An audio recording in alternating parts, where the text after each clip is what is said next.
Price God. இன்றைய தியானம் சங்கீதம் 146 1 முதல் 10 வரை. அல்லேலுயா, என் ஆத்துமாவே கர்த்தரை துதி. நான் உயிரோடு இருக்கும் மட்டும் கர்த்தரை துதிப்பேன். நான் உள்ளளவும் என் தேவனை கீர்த்தனம் பண்ணுவேன். பிரபுக்களையும் ரட்சிக்க திராணி இல்லாத மனு புத்திரனையும் நம்பாதேயுங்கள். அவனுடைய ஆவி பிரியும், அவன் தன் மண்ணுக்கு திரும்புவான். அந்நாளிலே அவன் யோசனைகள் அழிந்து போம்.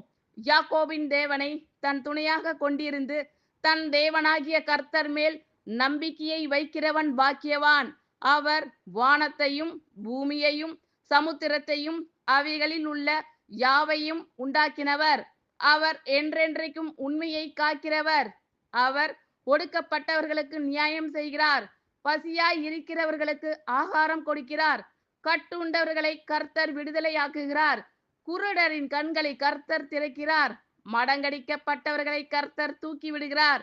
நீதிமான்களை கர்த்தர் சிநேகிக்கிறார். பரதேசிகளை கர்த்தர் காப்பாற்றுகிறார்.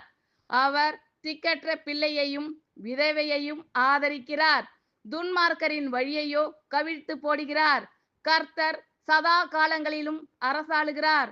சீயோனே, உன் தேவன் தலைமுறை தலைமுறையாகவும் ராஜரீகம் பண்ணுகிறார். அல்லேலூயா. ஆமென். Thank you Lord.